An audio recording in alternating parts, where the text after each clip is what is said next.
Are you sick and tired of being the short hitter in your 4-ball when playing golf at the weekend? Hi everyone, my name is James Robinson. Today we're going to help you hit the ball a little bit longer with your driver. So the first thing that we see so often when people just don't hit the ball as far as they should do is problems with the setup. You see, if you set up to a golf ball with your driver and you just stood a little bit too narrow, you've got the handle forward, this would be an ideal setup position for a mid-iron. The reason for that is because we don't need as wide a stance as with a driver. I can get nice to the top of the backswing, transfer that weight, and I can hit down on that golf ball. The problem with doing that with a driver is that is totally the incorrect way of hitting the golf ball, because we want to ideally launch that ball as high as possible with low spin, with plenty of ball speed, so you are not lagging behind all of your friends. So a really quick thing you can do just to help with that, I'm going to give you a couple of tips in this video, guys, so make sure you stay tuned and hit that subscribe button if you want to get good at golf. We're going to stand a little bit wider. You might think this sounds really simple, and the funny thing is it is, but we see so many people who get it wrong. Ball position is going to be key. That's just on the left side, and your sternum's tilting back just a tiny bit. That's going to allow you to take the club back on a much better plane here. It's going to allow you to take it back a lot shallower, and from here the second point kicks in. The lever system is a lot longer, so obviously if we want to create more club head speed that will result in more ball speed, that will result in more distance, we need a nice long lever system. If I were to stand really narrow and just pick the club up here, you're really going to struggle to create any speed whatsoever, and you're going to hit down on the ball too much, so you're not going to have enough ball speed, you're going to have too much spin, you're going to hit really weak high spinning shots, which just isn't ideal if you don't want to be lagging behind the people in your 4-ball. So just because I've set up better to this ball, I can now take the club away, and I feel like I'm almost pushing that driver away as far as possible, so then I can set it and load up to the top of the backswing, and as I get through down into impact, yes, that weight transfers through onto my left side, but because I've taken the club back a lot shallower, I can bring the club into the ball a lot shallower. That's going to allow me to hit the ball with the perfect dynamic loft to get the right launch conditions to hit a nice high low spinning shot, hopefully out the middle of the driver. Out the middle of the driver means we're going to get the correct ball speed, and then if I match that with the correct spin, you will see hopefully a shot similar to this. So you can see there a nice high ball flight that's just fading to the right hand side of the fairway, as opposed to a shot where if I was to stand far too narrow, you're going to see this. So we don't want ground interaction with the driver. If you look at the bottom of your driver and it doesn't still look brand new, it looks like that, not only are you thinking, oh, that's a £400 driver and it looks a little bit rubbish now, it's not going to help you hit the best golf shots to help you hit longer drives. So a really good way of thinking about how to do this is when you take that club away, just take a look back and think, is that far enough back here? And how have I taken it away? Have I taken it away with my hands, or have I taken it away with my chest and with my shoulders? Because that is the key to allow you to put the club in the perfect position. When I had a lesson with David Ledbetter, one of the world's best coaches, he said to me, James, make sure you're not taking the club away, make sure you're moving the club away. If you've seen my channel, you'll know exactly what that means. So I can move that club into a position. Not only am I going to be hitting it past my friends and my playing partners, I'm going to be in play, I'm going to be hitting straight shots like that last one. So from there you can load up to the top of the backswing, and Chris is going to talk you through what to do in transition to make sure you are not only not the shortest hitter in your 4-ball, but the longest hitter in your 4-ball, because so often you can get in the right posture, you can get in the right setup, and then your transition's a little bit off.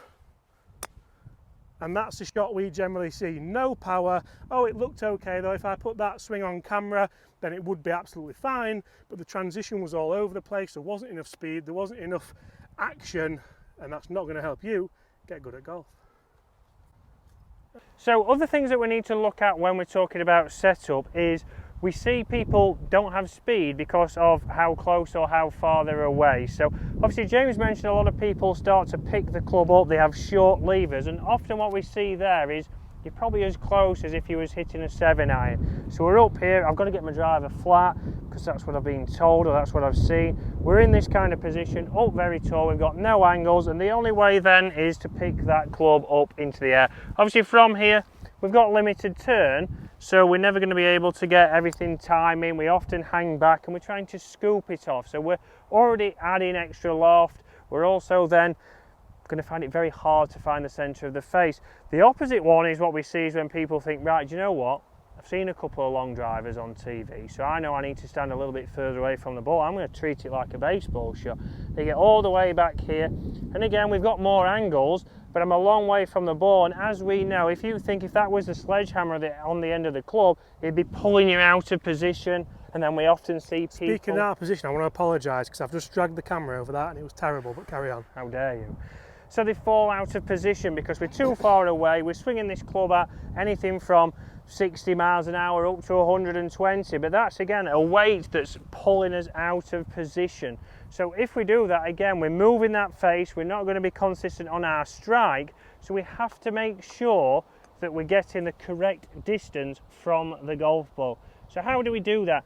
Obviously, a lot of the times that comes down to the routine. So like James mentioned, we want to make sure the stance width is correct, we want to make sure the ball position is correct. So let's start behind the golf ball, let's visualize where we want it to start, and then what I can do is I can come in and set the club face from here, feet together. I can then step apart, make sure the ball position is nice and far forwards, but I'm a little bit wider than with my iron. Obviously from there then, what we want to do is feel like that we're around about a hand's width away from the butt end of the club. We're also then just letting our arms hang naturally, so we're not up here like we see a lot of people, we're not down here, we're just letting those hang naturally, and that will get us into that position. You'll start to see if I get a little bit too far away, or my arm's a little bit straight, the club's going to move outwards. So once we're in that position, we've got a good setup, and we always say if we've got a good setup, we're in a good starting point. We're then going to be able to put that club into the kind of positions we want if we move the club away correctly. So James mentioned move that club away correctly, and then from there we can load to the top of the backswing. From here we can bring it down into delivery and start to rotate through. We're hitting up on the ball, which we know will help us get a little bit more ball speed, it'll get a little bit less spin, and it'll get it carrying further.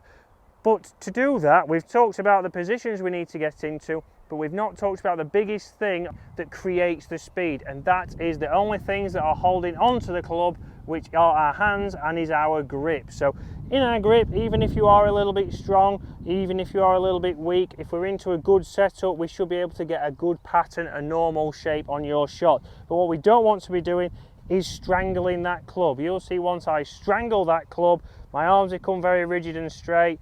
I'm often going to take it inside, and then I'm going to have to lift up. You see automatically there, I've got into a good setup, but because I'm strangling the club, I've had to manipulate to get back to the golf ball. So once we've got the setup, once we've gone through your routine, we're trying to think it's a 5 out of 10 with the grip, and it's going to be constant throughout the swing. So 5 out of 10 grip. From here, get to your finish. You'll see a nice high draw there, a little bit off the toe, but straight down the right side of the fairway, carried the bunker, which I'm glad of, as then I've got an easier shot into the green. So guys, make sure you get your setup correct, make sure you go through that routine consistently, and then don't forget 5 out of 10 with that grip. Keep it nice and loose, and you'll not be the shortest hitter in your group.